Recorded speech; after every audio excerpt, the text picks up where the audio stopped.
పలు వార్తా పత్రికలను ప్రధాన అంశాలని ఓసారి చూద్దాం. ముందుగా ఈనాడు దినపత్రికలో చూసుకుంటే ప్రధాన హైలైట్స్ చూద్దాం. తెలంగాణ సొమ్ము ఢిల్లీకి, రాష్ట్రాన్ని భారాస 10 ఏళ్లు దోచుకుంటే కాంగ్రెస్ ఏటీఎంలా మార్చుకుంది అన్న మోడీ వ్యాఖ్యలు చూస్తున్నాం. ఇప్పుడు ఇరు పార్టీల నేతలు ఒకరినొకరు కాపాడుకుంటున్నారు. మెజారిటీ స్థానాలు ఇవ్వాలి, రాష్ట్ర అభివృద్ధికి నేను గ్యారంటీ. జగిత్యాల భాజపా విజయ సంకల్ప సభలో ప్రధాని మోడీ చేసిన వ్యాఖ్యలు ఇవి. ఇక మరో వార్తను చూసుకుంటే గవర్నర్ తమిళిసై సౌందరరాజన్ రాజీనామా, పుదుచ్చేరి ఎల్జీ పదవికి కూడా రాష్ట్రపతికి సమర్పణ. అద్భుత రాష్ట్రానికి సేవ చేయడం ఆనందాన్ని ఇచ్చింది. తెలంగాణ ప్రజలకు భావోద్వేగ లేఖ, ప్రజాసేవ కోసం తిరిగి వెళ్తున్నానని వెల్లడి చేసిన వ్యాఖ్యలను చూస్తున్నాం. ఇక మరోవైపు హైకోర్టు న్యాయమూర్తులుగా justice Sujoy Paul, justice Mousami Bhattacharya, Madhya Pradesh Calcutta high court నుంచి బదిలీ. సుప్రీంకోర్టు కొలీజియం సిఫార్సులకు రాష్ట్రపతి ఆమోద ముద్ర. నియామక ఉత్తర్వులు జారీ చేసిన కేంద్ర న్యాయశాఖ అన్న వార్తను కూడా మనం చూస్తున్నాం. ఇక పశ్చిమ బెంగాల్ డీజీపీపై వేటు, వెంటనే కొత్త డీజీపీ నియామకం. 6 రాష్ట్రాల హోంశాఖ కార్యదర్శులకు ఉద్వాసన, ఈసీ సంచలన నిర్ణయం అన్న వార్తను చూడొచ్చు. ఇక హార్డ్ డిస్కులను అడవిలో పడేసిన ప్రణీత్ రావు 2వ రోజు విచారణలో వెల్లడించినట్లు సమాచారం అన్న వార్తను చూస్తున్నాం. ఇక పుతిన్ కొత్త రికార్డ్, 5వసారి రష్యా అధ్యక్షుడిగా ఎన్నిక అన్న వార్తను చూడొచ్చు. ఇక హిమాచల్ ప్రదేశ్ కాంగ్రెస్ రెబల్స్ కు సుప్రీంకోర్టు దక్కని ఊరట అన్న వార్తను చూస్తున్నాం. ఇక మరిన్ని వార్తలు చూద్దాం.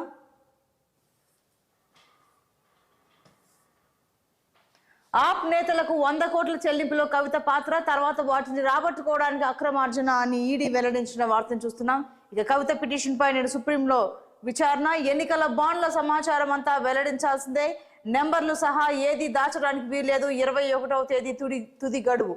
ఎస్బీఐకి స్పష్టం చేసిన సుప్రీంకోర్టు, మేము అడిగితేనే వెల్లడిస్తామంటే కుదరదని వ్యాఖ్య. విచారణ సందర్భంగా బ్యాంకు వైఖరిపై రాజ్యాంగ ధర్మాసనం తీవ్ర ఆగ్రహం అన్న వార్తను చూస్తున్నాం. ఇక సోనియా గాంధీతో రేవంత్ సుదీర్ఘ భేటీ, వివిధ అంశాలపై చర్చించిన సీఎం. నేడు సిడబ్ల్యూసీ సిఈసి సమావేశాల్లో పాల్గొనే అవకాశం అన్న వార్తను చూడొచ్చు. ఇక ఒకసారి ఓడితే నష్టమేమీ లేదు, కాంగ్రెస్ ఇచ్చిన హామీలకు ప్రజలు ఆశపడి మోసపోయారు. ఆర్ఎస్ ప్రవీణ్ కుమార్ ను పార్టీ ప్రధాన కార్యదర్శిగా ప్రకటిస్తా. బీఎస్పీ నేతల చేరిక సందర్భంగా భారత అధినేత కేసీఆర్ చేసిన వ్యాఖ్యలు ఇవి. ఇక మరో వార్తా పత్రికలోని ప్రధాన అంశాన్ని చూద్దాం.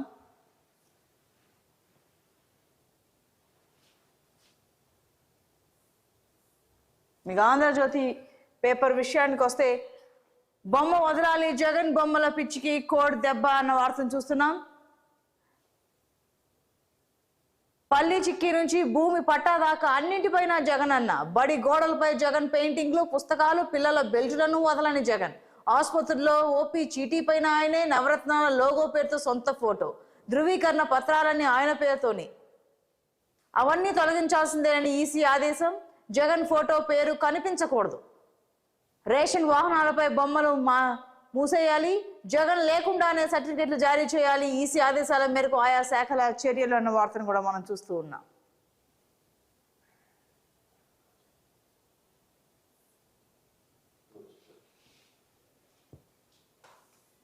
ఇక ప్రజాధనంతో ప్రచార రథం. జగన్ ఎన్నికల ప్రచారానికి ఆర్టీసీ బుల్లెట్ ప్రూఫ్ బస్సులు 35 కోట్లతో కొన్న యాజమాన్యం, ఒకటి బెజవాడకు రాక 2 రోజుల్లో ఇంకొకటి కూడా. ఇప్పటికే తాడేపల్లిలో 2 బస్సులు. 3 ఏళ్లుగా వాడని వైనం, వాటిని పక్కన పెట్టి మరీ కొత్తవి. కోడ్ నేపథ్యంలో ఆర్టీసీ నుంచి అద్దెకు, ప్రైవేట్ బస్సులు అయితే భారం, అందుకే చౌక బేరం అని ఆర్టీసీ నుంచి తీసుకోవడం అన్న వార్తను చూస్తున్నాం. ఇక సీఎం ఆకాశంలో వెళ్తున్నా ట్రాఫిక్ ఆపేవారు, పీఎం సభకు భద్రత కల్పించలేరా? వైసీపీకి తొత్తుల్లా 4 పోలీసులు అధికారులు.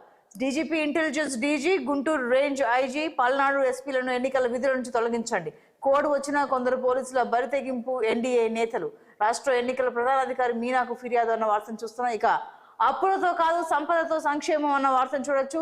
చంద్రబాబు ఇప్పటికే సమగ్ర ప్రణాళిక సిద్ధం చేసుకున్నారు. గద్దెనెక్కగానే అమరావతి పనులు. జగన్ 3 ముక్కల ఆటతో 30 ఏళ్లు వెనక్కి వెళ్ళిపోయిన రాష్ట్రం. భావ ప్రకటన స్వేచ్ఛకు సంఖ్యలు. టీడీపీ యువనేత నారా లోకేష్ మంగళగిరిలో ప్రచారం ప్రారంభం. నియోజకవర్గంపై హామీల జల్లు అన్న వార్తను చూస్తున్నాం. ఇక గెంటేస్తున్నారు. రాష్ట్రంలో విద్యార్థుల చదువులు బలి. డబ్బులు లేకుండా విద్యా దీవెనకు ఉత్తుత్తి బటన్ నొక్కుడు. ఈ నెల 1న విడుదల. ఇప్పటికీ అందింది 10%. 90% మందికి ఇంకా ఫీజులు అందని వైనం. ఫీజులు కట్టాలంటూ కాలేజీల నుంచి ఒత్తిడి. పలు చోట్ల ఇంటికి పంపుతున్న దైన్య పరిస్థితి. క్లాసులకు రావద్దని గుంటూరులో ఓ కాలేజ్ మెసేజ్. టీడీపీ హయాంలో నేరుగా కాలేజీలకు నిధులు, కాలేజీ ప్రభుత్వం వ్యవహారంగా ఫీజులు. తల్లిదండ్రులు కాలేజీగా మార్చడంతోనే తిప్పలు, డబ్బు వస్తుందన్న నమ్మకం కోల్పోయిన కాలేజీలు అన్న వార్తను కూడా చూడొచ్చు. ఇక మరోవైపు గ్రూప్ 1 మెయిన్స్ రద్దును సవాల్ చేస్తూ అప్పీల్, అత్యవసర విచారణకు ఏపీపీఎస్సీ అభ్యర్థన నేడు విచారించేందుకు ధర్మాసనం అంగీకారం అన్న వార్తను చూడొచ్చు. ఇక కడప బరిలో షర్మిల, వివేక హత్య కేసు నిందితుడు వైఎస్ అవినాష్ రెడ్డిపై పోటీ, రాహుల్ సూచనకు ఓకే చెప్పిన పిసిసి సారథి, 1-2 రోజుల్లో ప్రకటన అన్న వార్తను చూడొచ్చు. ఇక 20 రోజులు 60 స్థానాలు, 22 నుంచి చంద్రబాబు ప్రచార భేరీ, రాష్ట్ర వ్యాప్త పర్యటనకు శ్రీకారం, రోజుకు 3 నియోజకవర్గాల్లో ప్రచార సభ అన్న వార్తను చూడొచ్చు. ఇక బాండ్ల నెంబర్లు చెప్పాల్సిందన్న వార్తను కూడా చూస్తున్నాం. ఇక పోటీకి తమిళ్ సై అన్న వార్తను కూడా ఇంతకు ముందు కూడా మనం చూసాం. ఇక మరో వార్తాపత్రికలోని ప్రధాన అంశాలను చూద్దాం.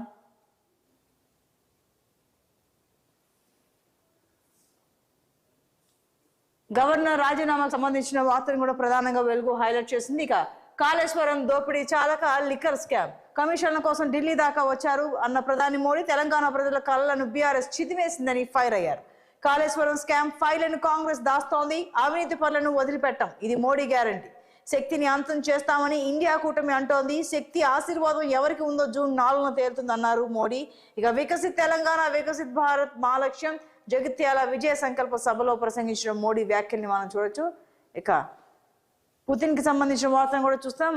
మరోవైపు అప్పు కింద వెట్టి చాకరీ, వ్యక్తి ఆత్మహత్య, అప్పు కింద వెట్టి చాకరీ చేయించడాన్ని భరించలేక ఓ వ్యక్తి చెట్టుకు ఉరి వేసుకుని ఆత్మహత్య చేసుకున్నాడు. ఈ ఘటన సూర్యాపేట జిల్లా అన్నారం బ్రిడ్జ్ గ్రామంలో జరిగిందన్న వార్తను చూడొచ్చు. ఇక మనవడికి 240 కోట్ల షేర్లు, ఇన్ఫోసిస్ వ్యవస్థాపకుడు నారాయణ మూర్తి తన వాటా నుంచి 15 లక్షల షేర్లను 4 నెలల మనవడు ఏకాగ్రహ రోహన్ మూర్తికి బహుమతిగా ఇచ్చారు. వీటి విలువ 240 కోట్లు అన్న వార్తను చూడొచ్చు. ఇక మరోవైపు ఆప్ నేతలకు కవిత ద్వారా 100 కోట్ల ముడుపులు చెల్లించారు అన్న వార్తను కూడా మనం చూస్తున్నాం. ఇక మరోవైపు కేసీఆర్ పాలన స్వర్ణయుగం, ఆయన అధికారంలో లేకపోవడం బాధాకరం అని ఆర్ఎస్ ప్రవీణ్ వ్యాఖ్యానించారు. ఎర్రవెల్లి ఫామ్ హౌస్ లో కేసీఆర్ సమక్షంలో బీఆర్ఎస్ చేరిక, కేసీఆర్ నాయకత్వం పనిచేయడం ఆనందంగా ఉందని ప్రకటన అన్న వార్తను చూస్తుంది. ఇక ప్రణీత్ రావుకి సంబంధించిన వార్తను కూడా ఇక్కడ చూడొచ్చు. ఎస్ఐబిలో ప్రణీత్ రావు ప్రైవేట్ నెట్వర్క్, అక్కడి లాగర్ రూమ్ నుంచే సీక్రెట్ ఆపరేషన్స్ నిర్వహించారన్న వార్తను చూస్తున్నాం. ఇక 6 రాష్ట్రాల హోం సెక్రటరీలపై ఈసీ వేటు, బాధ్యతల నుంచి తప్పిస్తూ ఉత్తర్వులు, గుజరాత్, బీహార్, యూపీ, హిమాచల్, జార్ఖండ్, ఉత్తరాఖండ్ ప్రభుత్వాలకు ఆదేశాలు, ఖాళీల భర్తీకి అధికారుల షార్ట్ లిస్ట్ పంపించాలని సూచన, వెస్ట్ బెంగాల్ డీజీపీ రాజీవ్ కుమార్ ట్రాన్స్ఫర్, వివేక్ సహాయ్ ను డీజీపీగా నియమిస్తున్నట్టు ప్రకటన, మిజోరాం, మహారాష్ట్రలోను పలువురు అధికారుల తొలగింపన్న వార్తను కూడా మనం చూడొచ్చు. ఇక హాలిడేస్ లోనే రోడ్ షోలు, ముందస్తు అనుమతి తప్పనిసరి, రద్దీ ప్రాంతాల్లో పర్మిషన్ ఇవ్వం, సీఈఓ వికాస్ రాజ్. 50,000 కంటే ఎక్కువ నగదు క్యారీ చేస్తే డాక్యుమెంట్లు చూపించాల్సిందే. రాష్ట్ర వ్యాప్తంగా 3,30,00,000 మంది ఓటర్లు, 85 ఏళ్లు పడిపడిన వృద్ధులు, దివ్యాంగులకు హోమ్ ఓటింగ్, ఏప్రిల్ 22 లోపు దరఖాస్తు చేసుకోవాలని వెల్లడించిన వార్తను కూడా మనం చూస్తున్నాం. ఇక దిశ వార్తాపత్రికలోని ప్రధాన అంశాలని ఓసారి చూస్తే, బాండ్ల నెంబర్కి సంబంధించి కూడా దిశ ప్రధానంగా హైలైట్ చేస్తే, ఇక బిచానా ఎత్తేసిన జేవీ బిల్డర్స్ పెట్టుబడుల పేరుతో 500 కోట్ల వరకు వసూలు, ఉప్పల్ పిఎస్ పరిధిలో భారీ మోసం అన్న వార్తను కూడా మనం చూడొచ్చు. ఇక మరోవైపు నామినేటెడ్ పై నారాజ్, తమను కాదని ఇతరులకు ఇచ్చారంటూ ఆగ్రహం, ప్రాధాన్యత లేని పోస్టు అంటూ ఇంకొందరి అలక, పలు చోట్ల జూనియర్లకు ఎక్కువ ప్రయారిటీ, ఏఐసిసికి మంత్రులు సీనియర్ల ఫిర్యాదు, లోక్సభ ఎన్నికల ముందు కొత్త వివాదం అన్న వార్తను చూస్తున్నాం. ఇక బీజేపీ ఆపరేషన్ లీక్, ప్రభుత్వాన్ని పడగొట్టే ప్లాన్ చేస్తున్నట్టు కాంగ్రెస్ అనుమానం అన్న వార్తను కూడా మనం చూడొచ్చు. ఇక గవర్నర్ రాజీనామాకు సంబంధించి ఈ దిశలో కూడా హైలైట్ గా రాశారు. ఇక నేడు కాంగ్రెస్ సెకండ్ లిస్ట్, ఢిల్లీలో సిడబ్ల్యూసి మీటింగ్, ఇప్పటికే కీలక నేతలతో రేవంత్ భేటీ అన్న వార్తను కూడా మనం చూస్తున్నాం. ఇక గవర్నర్ రాజీనామా చేసిన నేపథ్యంలో కొత్త గవర్నర్ ఎవరు, రాజకీయ నేత, మాజీ ఆఫీసరా, లోక్సభ ఎన్నికలకు ముందే నియామకమా, ఆ తర్వాత రాష్ట్రంలో ఆసక్తికర చర్చ తమిళిసై రాజీనామాకు సంబంధించి జరుగుతోంది. ఇక బీఆర్ఎస్ రాష్ట్ర ప్రధాన కార్యదర్శిగా ఆర్ఎస్పీ అన్న వార్తను కూడా మనం చూస్తున్నాం. ఇక అన్నా నేను వస్తా, బీఆర్ఎస్ ఎమ్మెల్యేల మధ్య సంభాషణ, కాంగ్రెస్ చేరేందుకు నేతల ఉత్సాహం, ప్రస్తుత పరిస్థితుల్లో పార్టీ మారితేనే సేఫ్ అనే భావనలో బీఆర్ఎస్ నేతలు ఉన్నట్టుగా తెలుస్తోంది. ఇక కవితకు సంబంధించిన వార్తను కూడా మనం చూస్తున్నాం. ఇక ఈసీ చెప్పినట్టుగా 50,000కు మించి నగదును తీసుకెళ్లడానికి వీల్లేదన్న వార్తను కూడా చూడొచ్చు. ఎస్, ఢిల్లీకి తెలంగాణ డబ్బు, రాష్ట్రాన్ని ఏటీఎంగా మార్చుకున్న కాంగ్రెస్, బీఆర్ఎస్ హయాంలో భారీగా అవినీతి, గులాబీ పార్టీ దోపిడీపై హస్తం మౌనం, దేశాన్ని దోచుకునేందుకు కుటుంబ పార్టీల కుట్ర, మోడీని తిట్టడమే వాటి పని, అవినీతికి పాల్పడిన ఏ ఒక్కరిని వదలం, జగిత్యాల సభలో ఈ విధంగా మోడీ ప్రసంగించిన వార్తను మనం చూస్తున్నాం. సో ఇవ్వండి పలు వార్తాపత్రికల్లోని ప్రధాన అంశాలు. షార్ట్ బ్రేక్ తర్వాత బులెటిన్లోని అప్డేట్స్ చూద్దాం. Stay with us.